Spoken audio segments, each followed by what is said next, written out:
of you might have heard of this, especially in the last couple of months. This work that's happening at IIT Madras has become quite significant, not just at a national level, at a global level.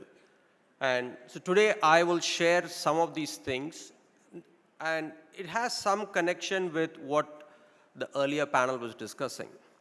Because the way, if you want respect, you have to play the part, as we always say, right? And in today's world, technology, especially very, very advanced technologies, is almost becoming currency of respect and power. Right? So one of the things that we started this work about 5 years ago is, while the whole world was looking at brain, they started with mouse brain, monkey brain, and at IIT Madras, in collaboration with the principal scientific advisor to the government of India and several institutions, we said we will try to map the human brain. So just to give you a context, to a sense of why this is very complex, right? If you look into the human brain into a microscope, you will end up with around 100 billion neurons and about 20 to 40 trillion connections. Right? And that's why it's very complex. And today there is really no way to see this detail because it's inside the skull. So MRI, if you look at it, you will get a millimeter level resolution. If the only way you can see this entire map, right, is you have to take the brain out. Right? Even if you take the brain out, if you want to see it through the microscope, you can't put the entire brain under a microscope because light will not penetrate beyond 50 micron, which is about the size of the human hair. So you need to slice this brain at a very, very thin resolution, about 10 to 20 micron, and then you will end up with 10,000 such sections. If you look at 10,000 sections under a microscope, you will end up with several petabytes of data, not terabytes, petabytes of data. Right? And just to give you a sense of what's a petabyte of data, right? Many students are here, I want them to think about. Petabytes is the entire map of the entire Earth at a street level will be petabytes. Right? So that's how big a petabyte is. So we're talking about one human brain is several petabytes of data. So to do this, a technology doesn't exist today in the world. So we had to go ahead and build the technology.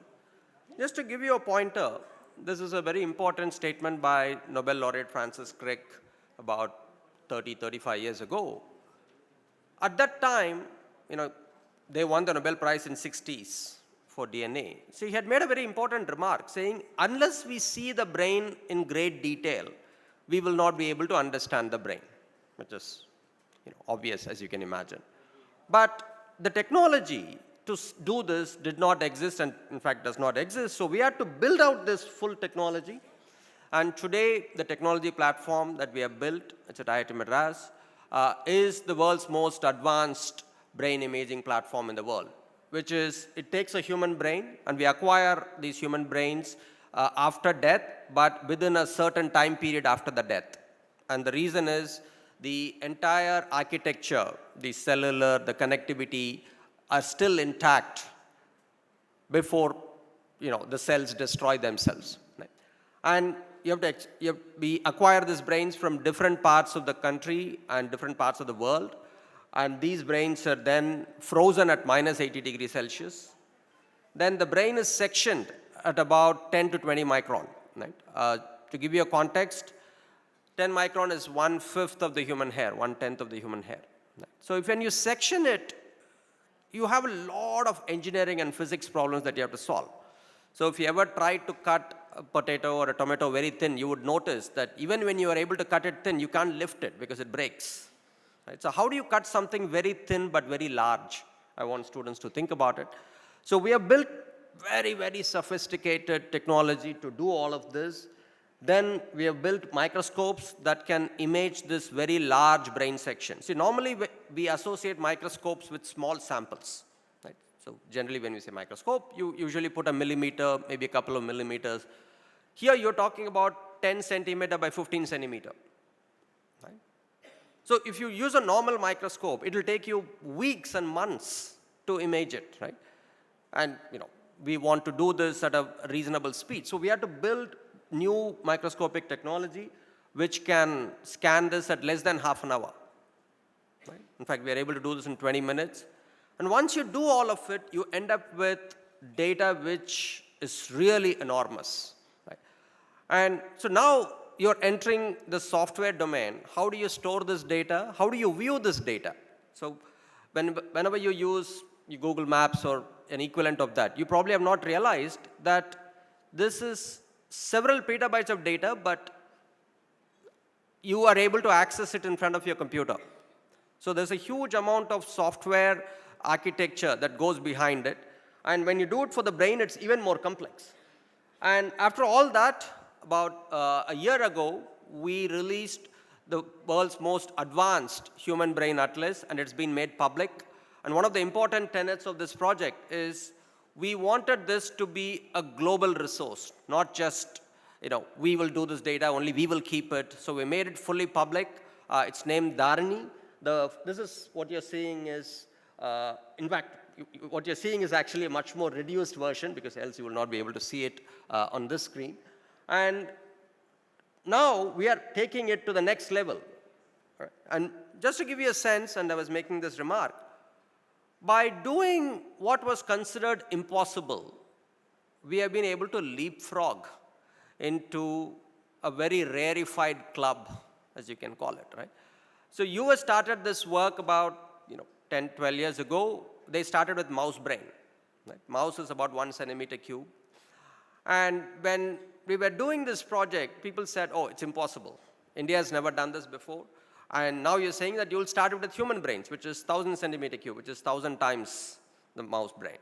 But we decided to take a risk, and this particular editorial that was written in a very, very highly respected scientific publication, it basically summarizes what has happened. India is now on the table of human brain mapping. And not only we are at the table, we are at the table with a significant lead over everybody. Right? And, we always, criticize, bureaucracy is slow, which largely many times we have seen it. But here is a situation where everybody had come together and decided to take a big risk. Right? And this was Dr. Vijay Raghavan, the former principal scientific advisor. He basically made this comment very public a few months ago, so I'm quoting him here. So he said, when I got the reviews for this project from different people, they said, oh, it is too ambitious for India. We should not do it. And so he said, because it's too ambitious for India, and people said there's a very high chance of failure, we will go ahead and do it. Right? So, full credit to PSA's office. And a lot of people have come together. In fact, Mr. Chris Gopalakrishnan, who has been here in the previous versions of this event, so he and PSA office and my then director, all of them got together saying, let's take a big risk. And today that risk has paid off, and today it has become a leading center in the world. And now we are scaling this in a massive way. Right? Over the next year, year and a half, 2 years, 18 to 24 months, we will be the first in the world to have mapped the human brain starting from conception all the way to old age. Right? So this project is in full flow right now. Almost half of the 140 brains are done. We are in the process of doing the rest of it. And this will become a global reference. Right? And one of the things that India needs to, I would say, step up to is not only crunch data of the world, but to produce high-quality scientific results which the world can use. Right? And that is something that's when you become a leader, not just a follower. Right? And that's something that we are on it. And this was supposed to be a talk which was supposed to end now. So I will not be able to cover the entire part of it, but for the students, I wanted to make an important remark. If you today look at AI, ML. They are all basically based on this foundational concept of neural networks. But if you really look at it, right, we have never seen a full neural network that's inside the brain. Right? So here you have an extraordinary situation, right, where you need to compute and analyze this data, which is in petabytes, trillions of connections, using AI systems, because that's the only way, because it's very hard to do analysis in a conventional way. But we know that AI system is fundamentally, if not flawed, an approximated version of the brain. Right? So you really have an extraordinary opportunity to both advance AI, because now you will know, that's why I titled the talk as the AI meets the real one, right? The real neural network. And that's something that we are working on, and this is an extraordinary opportunity, especially for students, to work on something not just cutting edge, to work on something that's never been done before. This is how complex this is. Essentially, can you analyze brain, and now it is not one brain, hundreds of brains, at cellular resolution? So we are talking about 100 times 100 billion neurons. I'll let you do the calculation. Right? And we want to be able to measure, identify, annotate, and analyze at cellular level across the brains. Right? And that's something, this is a huge task that we have started. Over the next 5 years, you will realize that we would have made such enormous progress on this that many of the questions that remains unanswered today, which is you have several diseases, and the reason why brain-related disorders and diseases have made very little progress over the last half a century is we don't even have basic measurements. We don't know what cell type is, not even what cell type is damaged. We don't even know what cell type is there in which region of the brain. Right? And then you'll be able to answer the question of which disease is causing damage to which cell type. Those are all the answers that this will have. And just to give you a simple, largely for the students, when today we say, everybody is using Google Lens for everything, you realize how limited it is, right? It can do megapixel level images. And here we are talking about gigapixel, right? And I don't know whether you've tried to analyze data and objects which are more than 100 types. AI dramatically fails. And here we are talking about thousands, right? And number of objects we're talking about is 100 billion, right? And that's the level of complexity.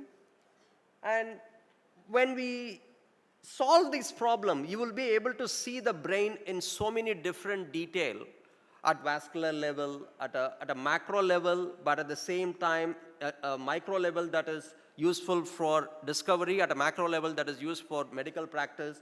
All of this work is happening. And what essentially I want to summarize it saying that this is one of those rare situations where India is doing transformative human brain science, but by developing its own technology, not being reliant on what is out there in the market, which can get stopped at any given time. Right? And I'm giving the talk here, so you probably are seeing me as the face of the project. But this is one of the important things that has happened, which is we have brought together almost 20, 30 different disciplines, not just in one institution, not just in one region of the country, but across the world are able to work together and make this happen. Right? And just to give you a sense,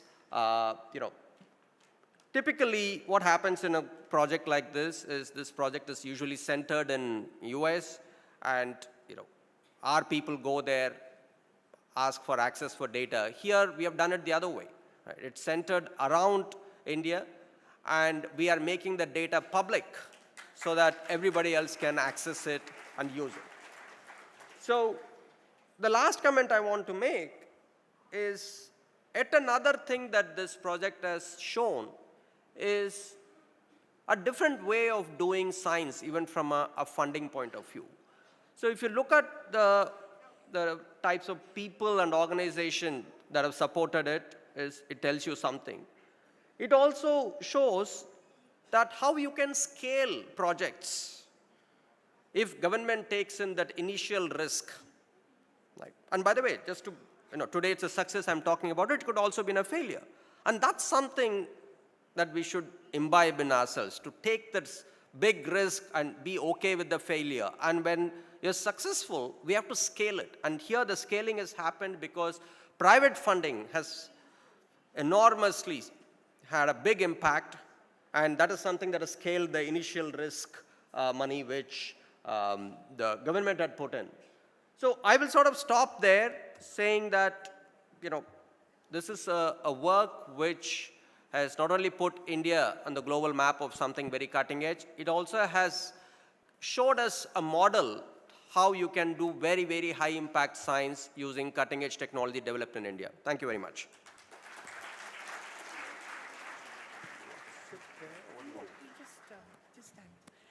Thank you so much. This has been one of the things that I really wanted at ThinkEdu, so I'm so happy we managed to get you here.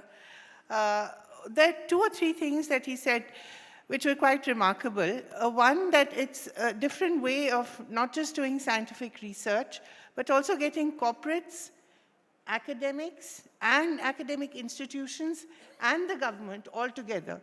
Why can't we do it for everything that we do, all kinds of research in India?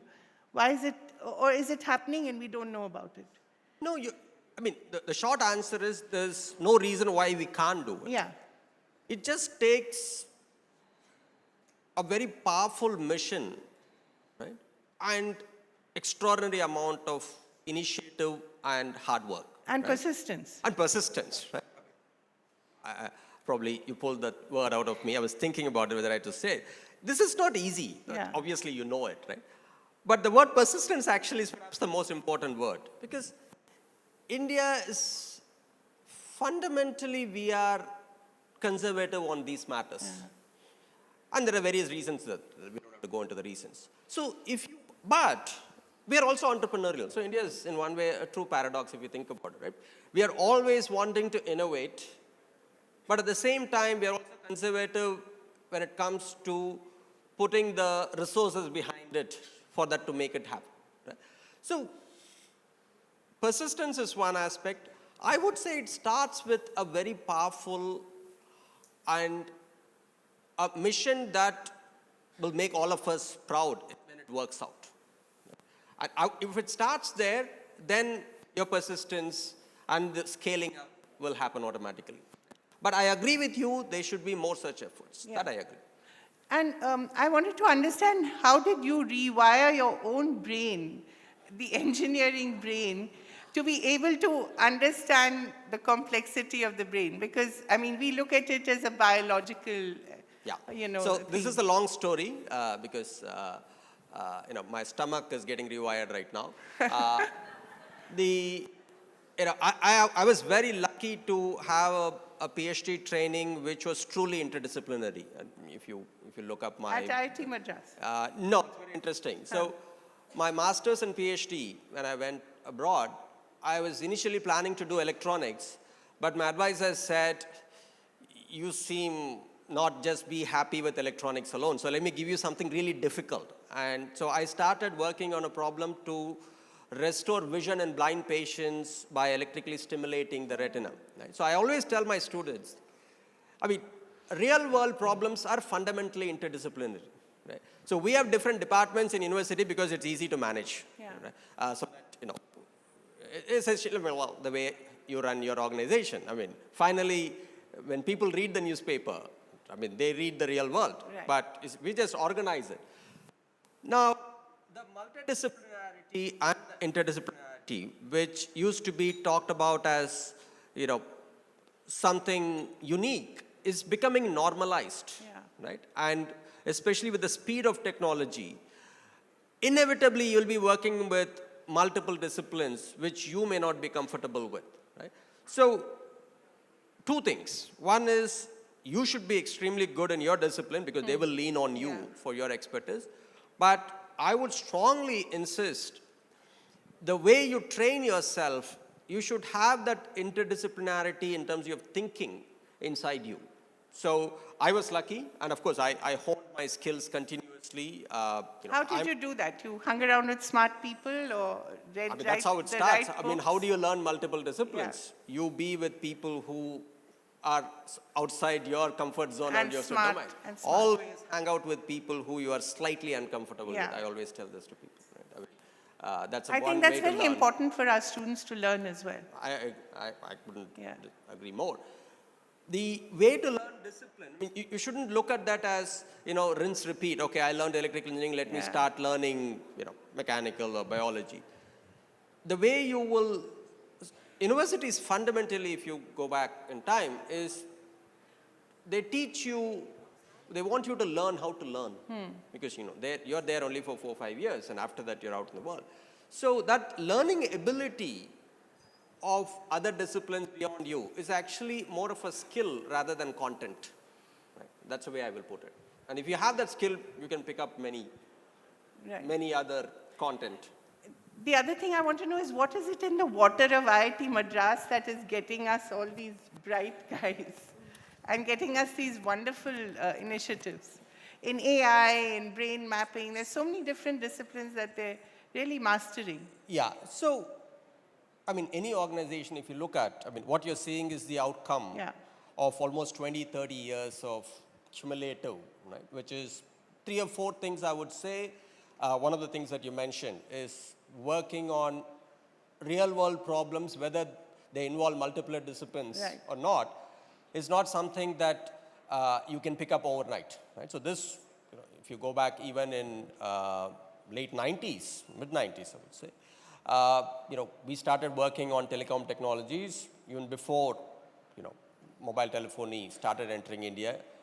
It started from there, especially the last 15 years, not because I joined 15 years ago, is we have really, ratcheted up on working on exciting and impactful real-world problems.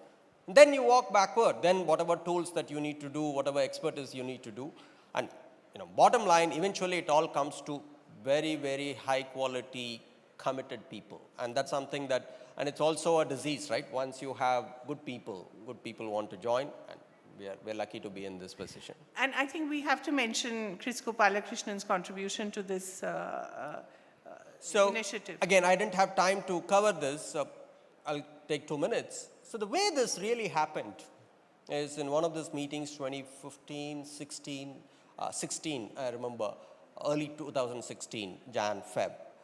So Chris, I and my then director, Professor Bhaskar Ramuthy, we were around, and Chris was saying that, okay, he had endowed 3 chair professorships at that time to somehow jumpstart brain research at IIT Madras.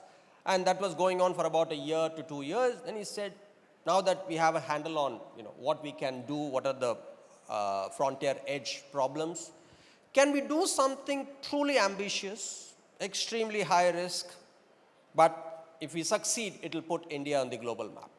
And that vision, that courage to articulate that vision, I would say that was an inspiration to start the work itself. Then we took about a year, maybe year and a half, to look at what all we could do, and then we zeroed in on this. So it started from there, and I remember this conversation with Chris. I told Chris when we decided that we will do human brain mapping, I told him, this has got like 80-90% chance of failure. Are you okay? And he just gave me this look like, don't even think about it. Just go for it. And he provided the initial seed funding. Then Professor Vijay Raghavan, who was the principal scientific advisor of it at the time, these 2 people are the reason why this project had the initial seed. And after it became successful, Chris continues to support the center, and it gives the stability to the center. So when you're doing this high risk, high reward work, right, you can't be thinking about, oh, what if this experiment doesn't work? Exactly. Should I look for another employment down the lane? Right? That's not the way you can do, fearless science, I would say. So he's provided stability, and now, of course, various other people have come together, and it is now scaled to a significant level. So, I blame Chris. Yeah, we can blame Chris for you, but also I think it's so reassuring in the age of AI to have a brain like you, and to know that, you know, no matter what AI does, the human brain can't outstrip. The human brain will outstrip it. Don't you think so? Well, I mean, this is a very, this question Basic cannot question. be, no. It's a very complex question. It's very nuanced answer, right? I mean, and I'll give you a slightly broad answer for this. Any repetitive automated tasks, AI is going to take over. I mean, that you could put in mind. But anything that involves judgment, taste, nuance, aesthetics, ethics, that's going to be in the humans regime, right? Because you can already see it. Yeah. You can already see. Remember, I mean, engineering, we always say, if you remove one bottleneck, doesn't mean the system will flow at infinity. There will be another bottleneck. Right? So, in any system, eventually it will be constrained by something, right? And that constraint in, you know, in the AI-driven world is whether humans will coexist with AI. Right. Because at the end of the day, we have to maintain the AI systems, right? I mean, if I plug it off, I mean, then it's done. Right. So I would say, you know, intelligence part of AI still has a long way to go before it can actually get on par, behave on par with human intelligence. That's very reassuring for all of us. Thank you so much. It's been really a pleasure, and I think a real privilege for us to see all the work that Professor is doing. Thank you very much for being here. I know you're next door, but still, it's great to have you here. Thank you.